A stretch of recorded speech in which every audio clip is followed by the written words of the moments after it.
Hello दोस्तों, welcome back to my YouTube channel. तो हम अपने पॉलिटी और गवर्नेंस की सीरीज को कंटिन्यू रखते हैं। तो आज सेकंड टॉपिक है हमारा फंडामेंटल राइट्स, फंडामेंटल ड्यूटीज और डीपीएसपी के क्वेश्चंस को जो देखेंगे अपन, जो प्रीवियस ईयर में आए हुए हैं। ठीक है ना। तो अब चलते हैं अपन फर्स्ट क्वेश्चन में। Okay, sorry. हाँ, फर्स्ट क्वेश्चन में चलते हैं अपन। तो फर्स्ट क्वेश्चन क्या है? Consider the following statement regarding the directive principle of state policy. Okay, ठीक है, जा रहा है। एक सेकंड मैं इसको थोड़ा सा कर्सर को सही कर लूँ।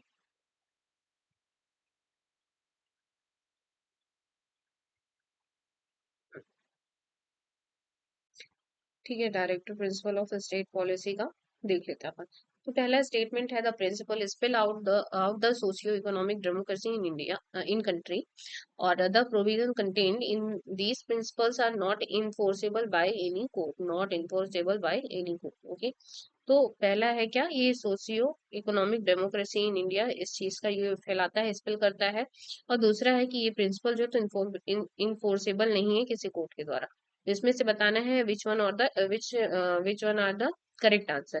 तो ऑप्शंस देख लीजिए आप, इसका करेक्ट ऑप्शन क्या होगा? सी होगा। Both the statements are true. Okay, next चलते हैं अपन। ये आप पढ़ लीजिएगा, बाकी ऐसा कुछ नहीं है।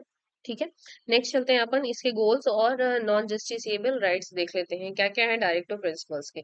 तो गोल्स क्या है डायरेक्टिव प्रिंसिपल्स के? Welfare of the people, social economic and political justice, raising the standard of living, equitable distribution of resources, promotion of international peace. Okay, non justiciable में क्या है? देखो, एडिक्वेट लाइवलीहुड, एडिक्वा, ठीक है, equal pay for equal work, for equal men and women. Okay,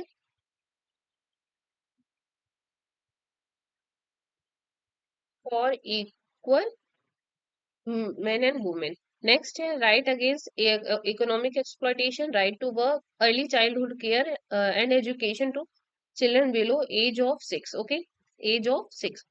next policies कौन कौन सी हैं DPSP के अंतर्गत? तो पहला है uniform civil code, prohibition of consumption of alcoholic liquor. Next है promotion of cottage industry, prevention of shelter of useful cattle, promotion of village panchayat. Okay, next question में चलते हैं। To uphold the protect the sovereignty, unity, integrity of India is provision made in the preamble of constitution, directive principle of state policy, fundamental right या fundamental duties। तो इसका correct answer होगा fundamental duties. Okay, अब explanation देख लीजिए। Explanation 51A में देखो mention है कि fundamental duties were added to the constitution by 42nd constitutional amendment. Okay, और इसमें कितने फंडामेंटल ड्यूटीज हैं? ओरिजिनली इसमें 10 फंडामेंटल ड्यूटीज थे, और 11th फंडामेंटल ड्यूटी को 86 कॉन्स्टिट्यूशनल अमेंडमेंट के थ्रू ऐड कर दिया गया है। ठीक है ना। और जो फंडामेंटल ड्यूटीज हैं वो नॉट जस्टिसिएबल है। ओके, जस्टिफिएबल है। ये देखो, फंडामेंटल ड्यूटीज की पूरी लिस्ट दी हुई है। एक second. Okay, A to K दिया हुआ है, पूरी लिस्ट दी हुई है। इसे आप लोग एक बार रीड कर लीजिएगा पॉज करके वीडियो को। ओके, नेक्स्ट चलते हैं अपन। डीपीएसपी का क्वेश्चन है ये, ideal of welfare state in Indian constitution is in it DPSP. Okay, directive principle of state policy. Next चलते हैं। देखो, डीपीएसपी के कुछ करेक्टरिस्टिक्स यहाँ पे दी हुई हैं। Ideas to be followed by state. Okay, non enforceable है, limitation on arbitrary power of state, amplification of preamble vision, moral obligation and creating welfare state. Okay, next question में चलते हैं। ये 2017 में ये क्वेश्चन आया हुआ है। Right to vote to be elected in India is. Okay, right to vote क्या है? राइट टू वोट जो है, तो देखो, फंडामेंटल राइट है, नेचुरल राइट है, कॉन्स्टिट्यूशनल राइट है, ये लीगल राइट है। तो ये constitution legal right, constitutional right. Okay, ये देखो, ये आर्टिकल 326 में, आर्टिकल 326 में दिया हुआ है। ओके, जो कॉन्स्टिट्यूशन प्रोवाइड कराता है right to vote to be elected in India. ठीक है, ये किस जजमेंट में दिया गया था? तो ये ज्योति बसु वर्सेस देवी घोषाल जजमेंट में दिया गया था ये। ओके, और ना ही ये फंडामेंटल राइट है, ना ही ये कॉमन लॉ राइट है। और what is the true of the right to vote, also true of the right to contest elections. Okay, right to vote और राइट टू कॉन्टेस्ट इलेक्शन ये दोनों सेम ही है। Okay, all citizens have the right to stand for election and become the representative of the people. Okay, and yeah, it is a constitutional right. Next question में चलते हैं। कुछ rights जो outside part three के बाहर के जो rights हैं, तो देखो आर्टिकल 265 में दिया हुआ है, no tax shall be levied और collected except by authority of law.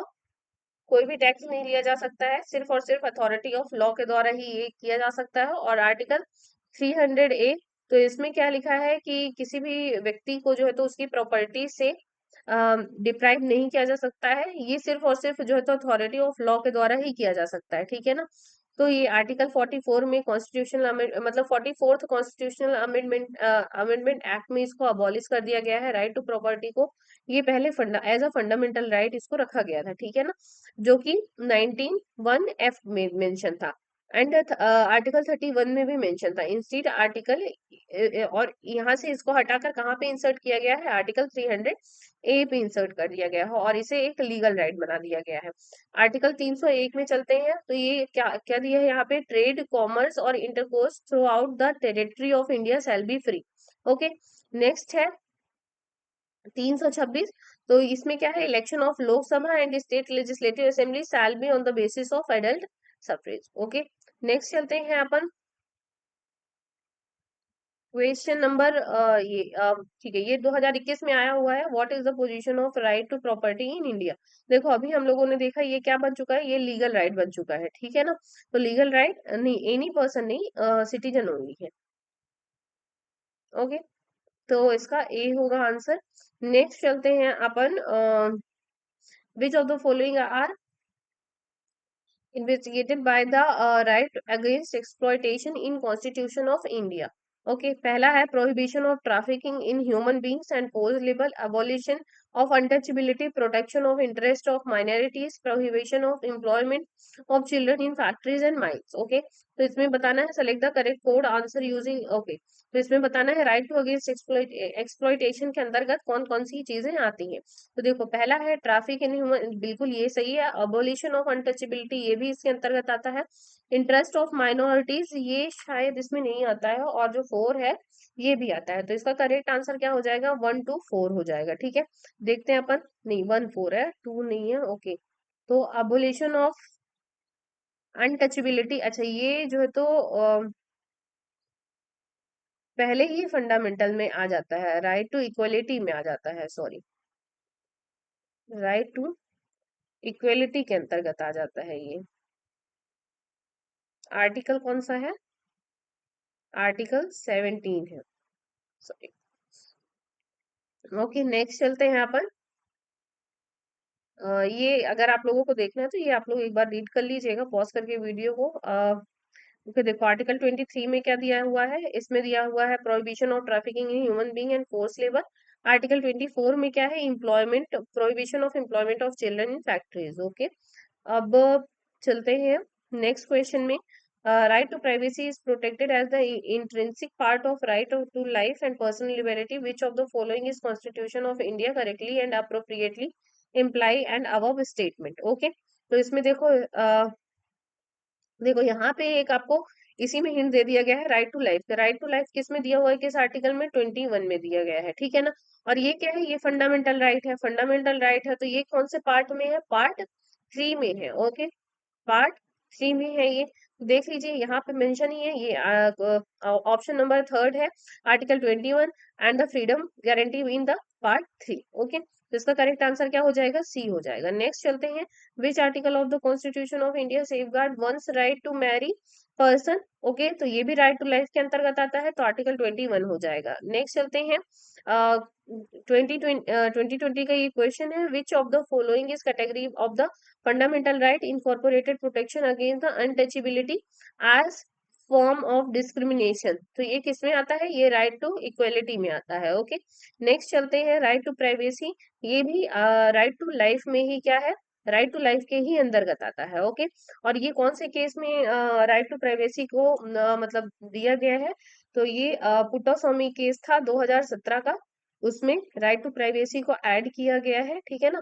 और किसके अंतर्गत आता है ये, तो राइट टू लाइफ के अंतर्गत ही आता है। Okay, right to privacy, right to marry, ये सारी चीजें किसके अंतर्गत आती है, राइट टू लाइफ के अंतर्गत ही आती हैं। नेक्स्ट क्वेश्चन चलते हैं हम, which of the following statement is true of the fundamental duties of an Indian citizen. तो फर्स्ट स्टेटमेंट क्या दिया हुआ है, a legislative process has been provided to enforce this duty. Okay, second है they are correlative to legal duties. तो इसमें बताना है क्या है, कौन सा सही है कथन फंडामेंटल ड्यूटीज के रिगार्ड में। ओके, तो देखो पहला क्या है, legislative process has been provided to enforce this duties, तो देखो ये इन्फोर्सेबल नहीं है। ओके, नहीं है, तो पहला स्टेटमेंट क्या हो जाएगा, गलत हो जाएगा, they are correlative to legal duties. तो कोरिलेटिव नहीं, कोरिलेटिव भी नहीं है ना, तो नीदर हो जाएगा, नीदर 1 और 2 हो जाएगा। तो करेक्ट आंसर क्या है, डी है।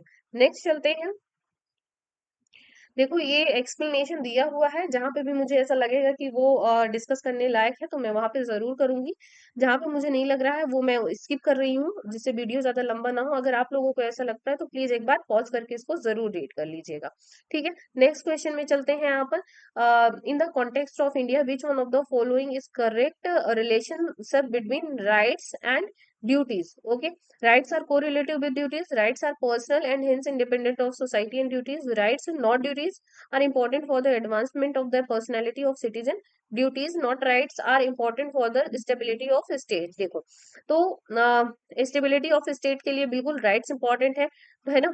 तो यहाँ पे क्या होगा, यहाँ पे राइट्स को कोरिलेटिव विद ड्यूटीज है, ठीक है। वहां पे इक्वेशन था ना, जो ड्यूटीज है वो कोरिलेटिव है किससे, लीगल लॉ से। तो ड्यूटीज लीगल लॉ से रिलेटिव नहीं है।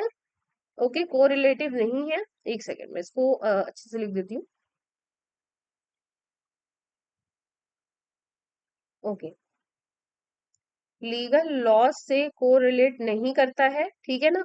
और ये किससे करता है, तो ये राइट्स के साथ कोरिलेटिव है। ओके, नेक्स्ट क्वेश्चन में चलते हैं यहाँ पर,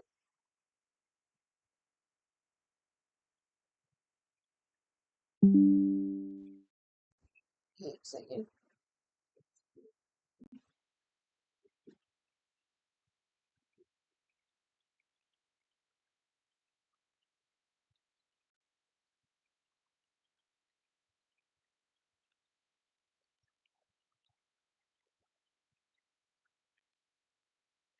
नेक्स्ट क्वेश्चन में चलते हैं, तो हाँ, नेक्स्ट क्वेश्चन है, which principle among the following was added to the directive principle of state policy by the 42nd amendment to the constitution. Okay, पहला है equal pay for equal work, दूसरा participation of workers in management of industry, right to work, education and public assistance, security living wage and human condition of work to workers. Okay, तो इसमें क्या है, इसका correct answer क्या है, B है, participation of workers in management of industry. Okay, इसको add किया गया है डायरेक्टिव प्रिंसिपल में। और ये देखो कौन से आर्टिकल में दिया है ये भी देख लेते हैं अपन। तो सबसे पहले 42nd अमेंडमेंट कब आया, 1976 में आया था। इसमें 4 नए डायरेक्टिव प्रिंसिपल्स को ऐड किया गया था ओरिजिनल लिस्ट में। और वो कौन कौन से हैं, तो पहला है to secure opportunity for healthy development of children, तो ये कौन से आर्टिकल में है, 39 में। To promote equal justice and to provide free legal aid to the poor, तो ये कौन से आर्टिकल में है, ये 39A में दिया गया है। और नेक्स्ट है to take step to secure the participation of workers in the management of industry, ये 43A में ऐड किया गया है। और नेक्स्ट है to protect and improve the environment and to safeguard forest and wildlife. Okay, ये कौन से आर्टिकल में है, तो ये 48A में है, तो इसको ध्यान में रखना है। देखो जो फंडामेंटल राइट्स है, फंडामेंटल राइट्स हो गए, और क्या हो गया, डीपीएसपी हो गया, ठीक है, डीपीएसपी हो गए। इसके बाद डायरेक्टिव इसके बाद फंडामेंटल ड्यूटीज हो गई। इनको जो है तो सारे आर्टिकल्स को वर्ड टू वर्ड याद करके रखना है, ठीक है ना। जितने भी क्लॉज हैं, जितने भी सब क्लॉज हैं, सब कुछ। ये कौन से पार्ट में है? तो डीपीएसपी फोर्थ पार्ट में है, ठीक है। फंडामेंटल राइट कौन से पार्ट में था? तो वो थर्ड पार्ट में था, ठीक है। अब चलते हैं अपन नेक्स्ट क्वेश्चन में, which one of the following statement is correct. तो देखो फर्स्ट है, rights are claim for state against the citizens, ठीक है। देखो, claim of state against the citizen, rights are privileges which are incorporated in constitution of state, rights are claim of citizen against the state। देखो यहाँ पे words का हेर फेर है, okay. Correct answer क्या है इसका? सी है। Rights are privileges of few citizens, ऐसा कुछ नहीं है। तो राइट्स क्या है? सिटीजन्स के हैं, ओके। और किसके अगेंस्ट क्लेम करता है? ये स्टेट के अगेंस्ट क्लेम करता है, तो इसका करेक्ट आंसर क्या होगा? सी होगा। नेक्स्ट चलते हैं। नेक्स्ट क्वेश्चन क्या है? Consider the following statement with the reference to the constitution of India and directive principle of state policy constituted limitation upon, okay. पहला है लेजिस्लेटिव फंक्शन, दूसरा है एग्जीक्यूटिव फंक्शन। तो जो डायरेक्टिव प्रिंसिपल ऑफ पॉलिसी है वो लिमिटेशंस लगाती है किस पे, ठीक है। तो देखो ये कहीं लिमिटेशन नहीं लगाती, ना लेजिस्लेटिव फंक्शन में ना एग्जीक्यूटिव फंक्शन में, ओके। और ये इन्फोर्सेबल तो है नहीं, ये स्टेट के ऊपर है, ठीक है। पॉलिसी मेकिंग में ये काम करता है, ओके। करेक्ट आंसर क्या है? Neither one and two, neither one not two, okay. देखो नेक्स्ट है, देखो वही चीज लिखा हुआ है कि they are not enforceable, okay. तो हाँ ठीक। फंडामेंटल राइट्स जो है तो लिमिट करते हैं, देखो फंडामेंटल राइट्स क्या है? ये लिमिट करते हैं tyranny of the executive and arbitrary law of legislator legislature, okay. Next question में चलते हैं। देखो नेक्स्ट क्वेश्चन में आने से पहले यहाँ पे दिया हुआ है डायरेक्टिव प्रिंसिपल्स मेंशन है यहाँ पे, उसके गोल्स, नॉन जस्टिसेबल राइट्स क्या है, पॉलिसीज कौन कौन सी हैं। तो देखो गोल्स क्या है? वेलफेयर है पीपल्स का, social economic political justice. Next है raising the standard of living equitable, distribution of resources, promotion of international peace. Next क्या नॉन जस्टिसेबल राइट्स में क्या है? Adequate livelihood, equal pay for equal work, men and women, okay, right against economic exploitation, right to work, early childhood care, education to children below the age of 6 years, okay। Uniform civil code है policies में, prohibition of consumption of alcoholic liquor liquor, promotion of cottage industries, prevention of shelter, useful cattle, okay, promotion of village panchayat. Next question में चलते हैं। Okay. Which of the following are regarded as the main features of the rule of law? Okay. तो limitation of power, equality before law, people responsibility to government, liberty and civil rights, okay. तो इसमें बताना है कि rule of law का main feature कौन सा है। तो देखो limitation of power, equality before law, people's responsibility to government, liberty and civil rights, okay. देखो थ्री तो नहीं होगा मेरे हिसाब से, और यहाँ पे पहला, दूसरा और चौथा, ये तीनों ही रूल ऑफ लॉ के अंतर्गत आते हैं, तो इसका करेक्ट आंसर हो जाएगा सी। या करेक्ट आंसर क्या है इसका? सी है। अ, देखो यहाँ पे dicey concept of rule of law दिया हुआ है, तो ये कब पब्लिश हुआ था? ये 1885 में पब्लिश हुआ है। इसमें क्या क्या दी चीजें दी हुई हैं? तो doctrine of rule of law, तो पहला है supremacy of law, equality before law और predominance of legal spirit, okay. बाकी ओके, देखो फंडामेंटल राइट्स जो तो इसे एनरिच कर रहा है, पार्ट 3 में दिया हुआ है constitution restrictions on the law making power of the Indian parliament, the state has got no power to deprive the person of his life and liberty without the authority of law. Secondary meaning क्या है? Rule of law is the government should be conducted within the framework of recognise rule and principle with restrict discretionary power, okay. Constitution और constitutionalism में यहाँ पे इसके बारे में दिया गया है। देखो कॉन्स्टिट्यूशन क्या है? ये लीगल डॉक्यूमेंट है, that is the fundamental law and country having the special sanctity. Constitutionalism क्या होता है? ये specific limitation on general state power है to prevent the exercise of arbitrary decision making. Constitutional morality क्या कहलाता है? तो ये स्टेट पास्ट एडहेरेंस है जो to value and principle and rest in the constitution of India, okay. Concept of rule of law, A V Dicey, absence of arbitrary power, equality before law और individual liberties, okay. Next question में चलते हैं। Next question क्या है? Right to privacy is protected. देखो right to privacy का already एक बार आ चुका है, ठीक है ना, और इसको डिस्कस भी कर चुके हैं यहाँ पर। तो ये कौन से उसमें दिया गया है? इसका correct answer article 21 and the freedom guaranteed in the article part 3, okay. देखो यहाँ पे दिया हुआ है, ये कौन से केस में आया था?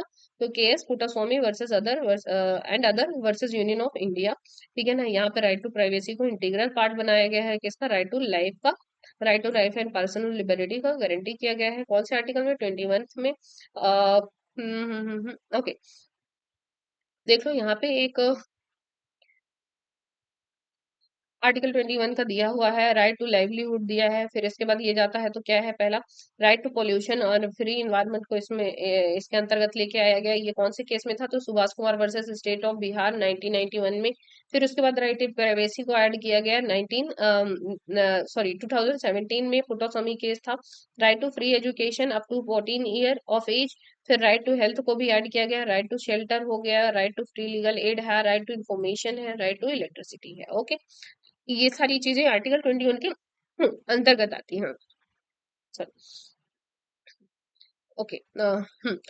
Article which article of the constitution of India safeguard one's right to marry of the person. देखो, राइट टू मैरी एक जगह मैंने डिस्कस किया था, ये भी आर्टिकल 21 के अंतर्गत ही आता है। ठीक है। और केस यहाँ पे मेंशन है क्या,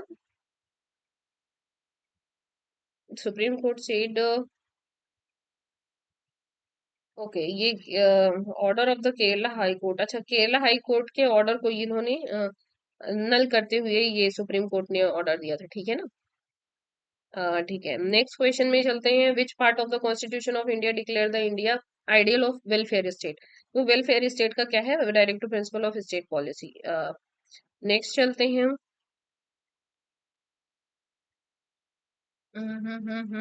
Okay. With the reference of the provision contained part 4 of the Constitution of India, which of the following statement is correct? First, they are enforceable by court. नहीं, ये गलत है। They shall not be enforceable by court. Yeah. The principle laid down in this part are to influence the making laws by the state. हाँ ठीक है, influence तो करता है ये। ओके, तो इसका करेक्ट आंसर क्या हो जाएगा, 2 3 हो जाएगा। देखते हैं आंसर, अपन डी है। ओके, नेक्स्ट में चलते हैं। देखो, पार्ट 4 कौन से आर्टिकल तक में है, तो 36 से 51 तक है। ओके, और जो फंडामेंटल ड्यूटीज की बात हो रही थी, फंडामेंटल ड्यूटीज की बात हो रही थी, तो वो किस में दिया गया है, 51A पे दिया गया हो। ओके, नेक्स्ट क्वेश्चन में चलते हैं। विच of the following categories the fundamental rights incorporated protection against untouchability and from the discrimination. तो ये किस में दिया गया है, राइट टू इक्वलिटी के अंतर्गत आता है। सॉरी, एक सेकेंड एक सेकेंड। ये किस में आता है, राइट।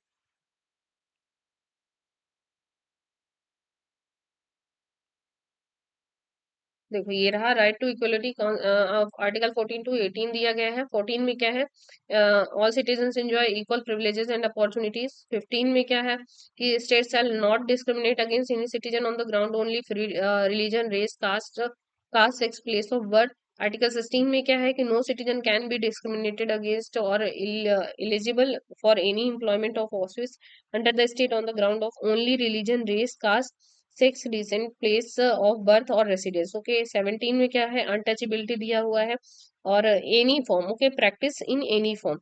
और 18 में क्या दिया हुआ है, अबॉलिश ऑल टाइटल नेशनल्स और foreign which create which artificial status amongst the people. Okay, next चलते हैं हम। Okay, in India separation of judiciary from the executive enjoyed by, तो सेपरेशन ऑफ जुडिशरी किसमें दिया गया है, directive principle of state policy. Okay, और ये कहाँ पे मेंशन है, तो देखो एक सेकंड में। अच्छा, ये रहा। Okay, separation of judiciary article 50 में मेंशन है, ये देखो।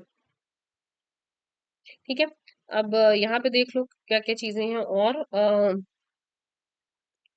लिबरलिज्म को लेकर के पहला है, to secure all citizen uniform civil code. ये कौन से आर्टिकल में है, आर्टिकल 44 में है। To provide early childhood care and education for all children until they completed the age of 6। ये किस आर्टिकल में है, तो 45 में है। To organise agriculture and animal husbandry और मॉडर्न साइंटिफिक लाइन्स, तो ये आर्टिकल 48 में है। To protect improve the environment and to safeguard forest and wildlife, तो ये किस आर्टिकल में है, 48A में दिया गया है। 49 में क्या दिया हुआ है, protect monument places objects are artistic और historic interest which are declare to be national importance.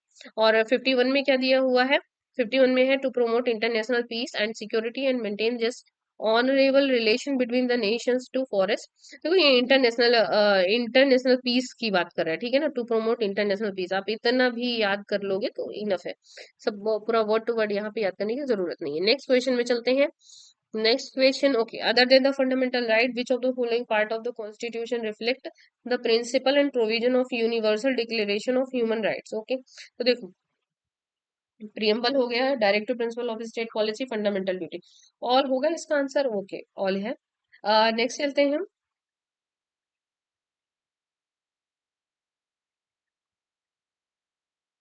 Hmm, hmm, hmm,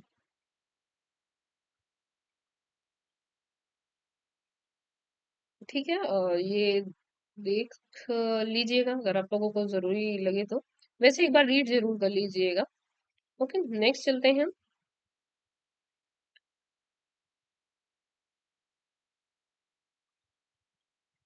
right to privacy, ये फिर से आर्टिकल 21 ही होगा, इसमें अब क्या ही बताना है, कई बार डिस्कस हो चुका है ये। और इसको देख लेते हैं। Legislation which confer on the executive and administrative authority an unguided and controlled discrimination power in matter of application of law violate which one of the following article of constitution। देखो यहाँ पे क्या है, executive and administrative authority of an unguided and uncontrolled discretionary power in matter of application of law violate। 32, मैं sure नहीं हूँ उसमें। Article 14। Okay.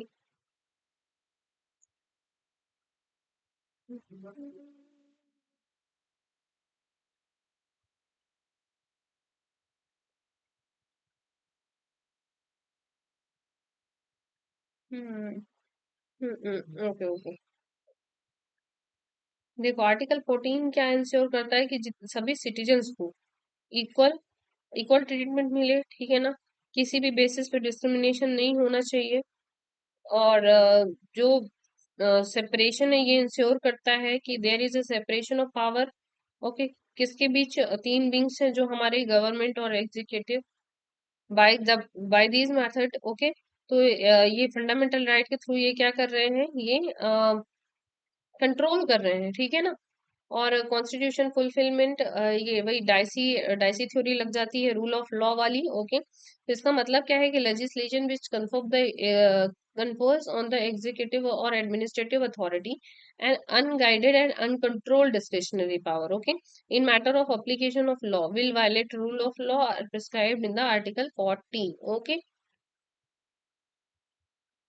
देखो यहाँ पे आर्टिकल जो 32 है, जो मुझे लग रहा था, वो conferring district power, discretionary power to execute may not violate under 32। Okay, next चलते हैं, ये कॉन्स्टिट्यूशनल रेमेडी को वो करता है ना। नेक्स्ट क्वेश्चन में चलते हैं। Under the Indian constitution concentration of wealth violate, ये भी बी होगा इसका भी आंसर। हम्म, नेक्स्ट क्वेश्चन में है, what is the position of right to property. तो ये है लीगल राइट है available to citizen only, A होगा इसका करेक्ट आंसर, नहीं बी है। Okay, any person. Okay okay, right to property जो है तो any person.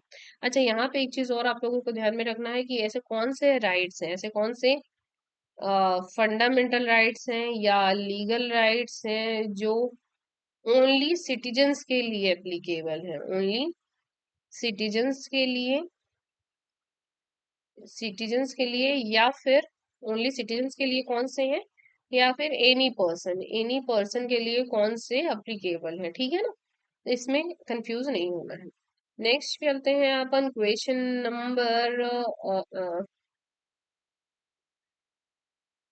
Okay, writs and types आ गया। ओके, तो इसमें देखते हैं अपन, मैंडमस के बारे में दिया हुआ है, रिट्स कितने प्रकार की होती हैं, आप लोग कमेंट करके सारे रिट्स के नाम बताइए। ओके, तो पहला दिया है क्या, mandamus will not lies against the private organization unless it is interested with the public duty. Next है, mandamus will not lies against the company even though it may be a government company.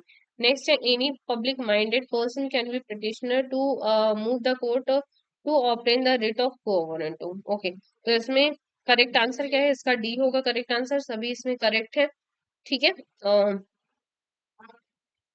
Next चलते हैं, question number 24 में in essence what does the due process of law means. Okay, due process of law, और इसका मतलब है procedure established bye law. नहीं नहीं, okay, principle of natural justice. तो करेक्ट ऑप्शन क्या हो जाएगा? Principle of natural justice. देखो ड्यू प्रोसेस ऑफ लॉ क्या कहलाता है, यहाँ पे लिखा हुआ है due process of law is a principle that makes sure the procedure used to make a law is free from arbitrariness and irrationality. Okay, and natural justice is expression of English common law and involved to procedural requirement of fairness. Thus, the principle of due process of law fairly is ensured by giving every party a right to be heard, which in essence of oddity alterum pattern. Okay, oddity alterum pattern or the rule of fair hearing. Here, other side, which is very basic of the principle of natural justice. ठीक है, और देखो, और जो है तो supreme court ने recognise कब किया था ड्यू प्रोसेस ऑफ लॉ को? मेनका गांधी केस में किया था, ठीक है ना। In short natural justice implies fairness, reasonableness और equity, equality. Natural justice is a concept of a common law. It is a common law word counterpart of the American concept of the procedural due process. Okay. um, okay, this is it for this question. और आगे चलते हैं अपन question number 25 में। तो according to the constitution of India, central government has duty to protect state from the internal disturbance. The Constitution of India exempt the state from the providing legal counsel to the person being held for preventive detention. According to the Terrorism Act 2002, confession of accused before the police cannot be used as evidence. Okay, तो देखो इसका जो correct answer है, बिल्कुल अगर accused जो है तो पहले कन्फेस करता है। ओके, इसका करेक्ट आंसर होगा ओनली टू। पहला करेक्ट है, सेकंड करेक्ट है, थर्ड करेक्ट है, ठीक है। चलो देख लेते हैं। तो हाँ ठीक है, और सेकंड क्या है? देखो पहला क्या है, according to constitution of India central government. देखो बिल्कुल सेंट्रल गवर्नमेंट की ड्यूटी है कि स्टेट के अंदर पे स्टेट को प्रोटेक्ट करे। ओके, किसी भी प्रकार के इंटरनल डिस्टर्बेंस से, ये तो सही है। नेक्स्ट क्या है, कॉन्स्टिट्यूशन ऑफ इंडिया जो है तो एग्जाम करता है स्टेट को for providing legal counsel to a person being held for preventive detention. अच्छा हाँ, इसको तो मैंने ध्यान नहीं दिया यार। ये कौन सा आर्टिकल में है? ये आर्टिकल 23 में मेंशन है। 22 23, आर्टिकल 23 में मेंशन है शायद, है ना। जो अगर किसी व्यक्ति को प्रिवेंटिव डिटेंशन के उसमें अरेस्ट किया जाता है, तो उस बंदे को कोई भी लीगल काउंसिल ना प्रोवाइड किया जाए, ये देता है, मतलब एग्जाम करता है। अच्छा, एग्जाम करता है, एक मिनट इसका मैं एक बार देख लूं। देखो आर्टिकल 22 में दिया है, सॉरी आर्टिकल 23 में बोल रही थी। आर्टिकल 22 में मेंशन है Indian constitution protect individual from arbitrary arrest, ठीक है ना। 22 का फर्स्ट क्या है, द पर्सन हु अरेस्टेड और detain must be informed by the reason, ठीक है।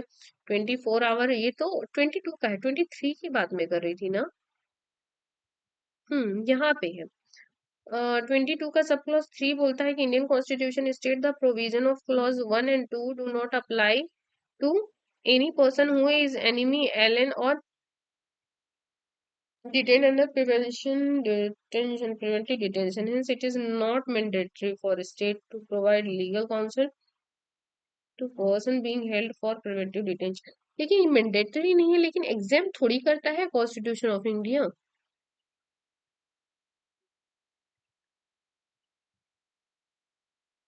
एग्जाम नहीं करता है यार, सेकंड ऑप्शन मुझे सही नहीं लग रहा है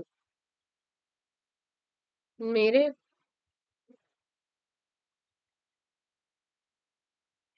चलो देखेंगे इसको, थोड़ा और डिटेल में देखेंगे, फिर कभी डिस्कस करेंगे। ठीक है, अगर आप लोगों को इसमें कुछ हो तो प्लीज कमेंट करके जरूर बताइएगा मुझे, है ना।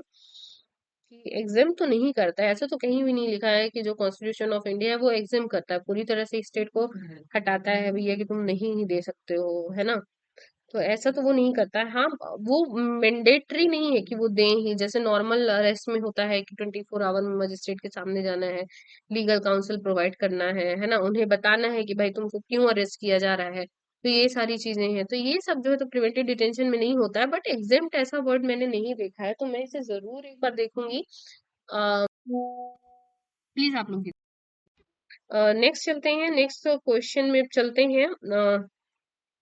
और ये आर्टिकल, हाँ, इसी में 22 के 3 में ही दिया हुआ है, या 23 में दिया है, ठीक है। और ये देखो यहाँ पे भी दिया है ना, ये प्रिवेंटिव डिटेंशन लॉ से। Right to inform the guard, exception क्या है, grounds are not be disclosed if that is against the public interest, okay. Right to make representation against the detention order, right to release after 3 month unless report the advisory board suggest otherwise, okay. ये तो normal उसमें है, ordinary है। और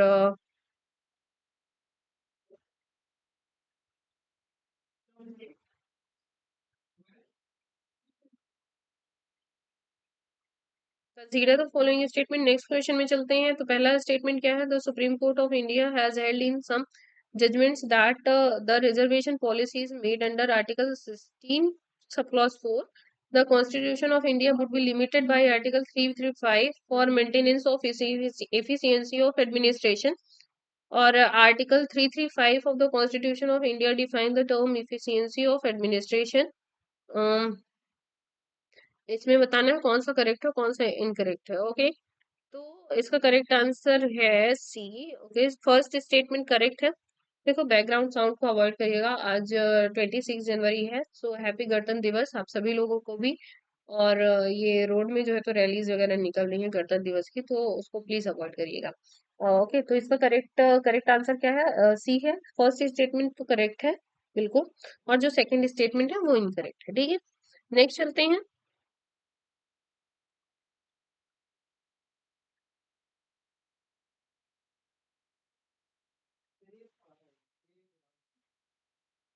Under which of the following article of the Constitution of India has Supreme Court of right to privacy? देखो फिर से वही क्वेश्चन है, आर्टिकल 21 होगा इसका। अब इसको क्या ही देखना है, रिटर्न टाइप्स दिया हुआ है यहाँ पे।